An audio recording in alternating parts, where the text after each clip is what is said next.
본명 공지철, 아버지의 성 공, 어머니의 성 유를 따 공유라는 예명으로 활동하고 있으며 부모님의 성을 따온 만큼 남다른 의미와 책임감을 느끼고 남들에게 부끄러운 행동을 하지 않겠다는 다짐이 담긴 이름이라고 합니다. 곡부공씨로 알려져 있는데 고려로 귀화한 공자의 53대 손인 공소의 후손이라고 합니다. 공효진과 본관이 같고 학렬상 공유가 할아버지뻘이라고 하네요. 부산광역시 동래구 출신으로 동인고등학교를 졸업했으며 독특한 교복으로 유명합니다. 유독 인민군 느낌의 강렬한 핏을 자랑하는데 학생들의 투표로 선정된 교복이라고 하네요. 공유의 재학 시절 교복 투표가 진행되었는데 해당 교복의 모델을 공유가 맡으면서 대다수의 학생들이 야 이거다 라면서 몰표를 받아 선정되었답니다. 2007년 커피 프린스 1호점을 통해 주연 배우로서 확실히 자리매김합니다. 남장 여자 로코로 대표되는 작품이면서 네가 남자든 외계인이든 상관 안 해 갈 때까지 한번 가보자 라는 명대사는 지금까지도 회자되고 있습니다. 13년 만에 다큐멘터리를 통해 제 지나간 연기를 보면 못 보겠어 이러는데 최한결은 부끄럽고 창피한 게 별로 안 느껴지는 캐릭터예요. 왜 그런지 잘 모르겠어요 라면서 당시를 회상하기도 했습니다. 2011년 카누의 탄생과 함께 지금까지 광고 모델의 자리를 지키고 있습니다. 인간 카누라고 할 만큼 카누는 공유라고 봐도 무방할 정도로 커피를 대표하는 연예인으로 거론됩니다. 그만큼 카누 또한 공유를 활용해 다양한 마케팅을 펼치는데 심지어 공유 피규어까지 만들기도 했답니다. 리얼리티한 키스신으로 화제가 된 적이 있습니다.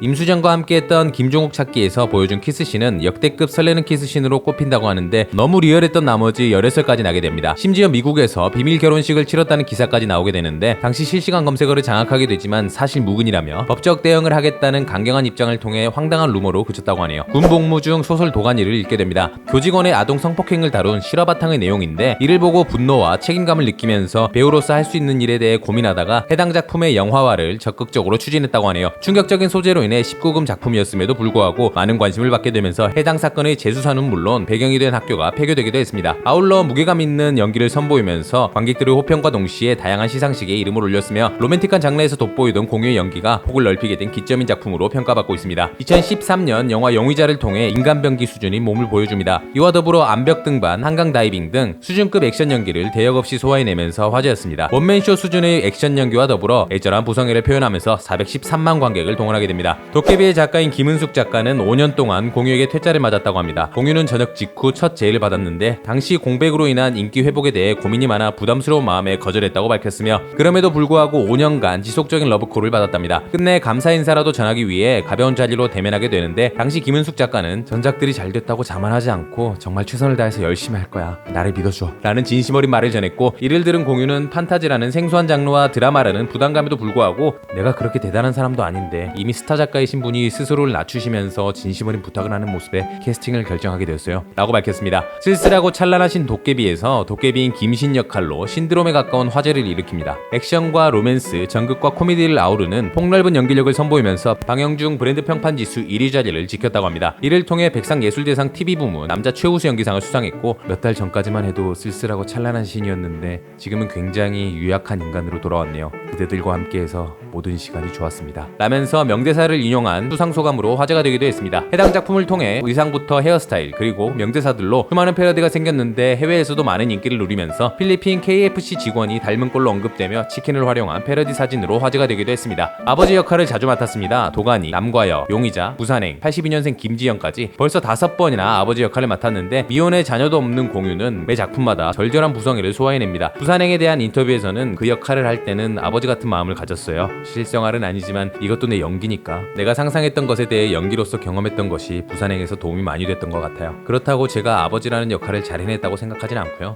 여전히 가는 길이고 많이 부족하다고 생각합니다 라면서 스스로의 연기에 대한 평을 하기도 했습니다. 부산행을 통해 1000만 관객 돌파라는 커리어를 쌓게 됩니다. 해당 작품에서 딸을 지키기 위해 좀비를 두들겨 패는 씬이 많았는데 실제로는 놀이공원 귀신의 집도 무서워서 안 들어간답니다. 원래 겁이 많아요. 분장이라는 걸 아는데도 무서워서 멈춘 적이 많았어요. 실제로 좀비한테 쫓길 때 도망치다가 잡힌 적도 많았고요. 컷을 듣고 멈췄는데 달려오는 속도가 있다 보니까 좀비 역할에 몰입하신 분들은 계속 달려와서 당황한 적도 있어요. 메이킹 영상 보면 바보처럼 서 있는 모습이 많은데 그게 무서워서 그런 거예요 라면서 비하인드를 밝히기도 했습니다. 부산을 대표하는 롯데자이언츠의 광팬입니다. 야구를 좋아해서 연예인 야구단 플레이보이즈에 소속되어 있으며 실제로 롯데자이언츠의 1군 매니저이자 사무소장을 역임했던 아버지 덕분에 스프링 캠프에 따라가 사인을 받기도 했다고 하네요. 2011년 롯데자이언츠의 리그 2위 소식을 자신의 미니홈피 메인에 걸기도 했습니다. 그런데 흥미롭게도 본인의 필모그래피 중 유일한 야구 영화에서는 현 두산 베어스의 전신인 오비 TBS 소속 박철순 선수를 연기하면서 무한투수의 폼을 보여주었고 롯데자이언츠 유니폼을 입은 팬에게 사인을 해주기도 했는데 사인한 종이는 오빈 맥주 종이였답니다. 2017년 6월 에스콰이어 잡지의 7개국 표지를 장식하게 됩니다. 해당 잡지가 발간되는 아시아 10개국 중 한국, 대만, 싱가포르, 말레이시아, 태국, 인도네시아, 홍콩에서 표지 모델로 공유가 선정되었고 베트남과 필리핀에는 화보집이 실리게 됩니다. 화보까지 포함하면 10개국 중 총 9개국에 동시에 실린 것인데 해당 잡지사에서는 아시아 에디션 표지를 한꺼번에 장식한 경우는 최초였다고 하네요. 지난해 기부만 2억 원을 했다고 합니다. 코로나19 확산 방지를 위해 사랑의 열매를 통해 1억 원을 기부하였고 집중호우로 인한 수재민을 위해 전국재구호협회를 통해 1억 원을 기부했다고 합니다. 모두 본명으로 전달하면서 배우가 아닌 사람으로서 선한 영향력을 펼친 것이 화제였습니다. 예전부터 선한 행보를 이어오고 있는데 2013년부터 유니세프 한국위원회 아동권리 특별대표로 활동 중이며 2017년에는 팬들과 함께 자선바자회로 수익금을 기부했습니다. 그리고 홍콩과 대만에서 진행된 팬미팅의 수익금 일부는 현지에선 난치병으로 투병 중인 아이들에게 전하기도 했답니다. 진짜 도깨비 아니냐는 말이 나올 정도로 완벽한 비주얼을 유지하고 있습니다. 1979년생으로 이미 40대에 접어들었는데 한 해가 지날수록 챙겨먹는 건강보조제가 하나씩 늘면서 지금은 13알을 먹고 있어요. 하루하루 약발로 버티고 있습니다. 라면서 자기관리의 비결을 밝히기도 했습니다. 사생활 노출에 대해 조심스럽습니다. 유명해질수록 말과 행동에 조심해야 하기 때문에 때로는 카메라가 불편할 때도 있다고 하네요. 하지만 배우로서 당연히 감내해야 하는 부분이고 대중의 사랑 덕분에 공유라는 배우가 존재한다 라고 덧붙였답니다. 어떤 배우가 감정을 과하게 드러내지 않았는데도 오히려 그 슬픔이 훨씬 더 깊게 전해질 때가 있어요. 연기의 톤이 담백했을 때 그게 집중이 잘 돼요. 그래서 생활 연기를 좋아하는데 누군가는 이런 스타일의 연기가 밋밋하다고 생각할 수 있어요. 어디까지나 취향의 차이라 생각해요. 연기의 정답은 없으니까요. 오늘의 영상은 여기까지. 우리가 알던 인물의 재발견 그리고 새로운 인물을 발견하고 싶으신 분들은 캐리커버리를 구독해주세요. 시청해주셔서 세상 감사합니다.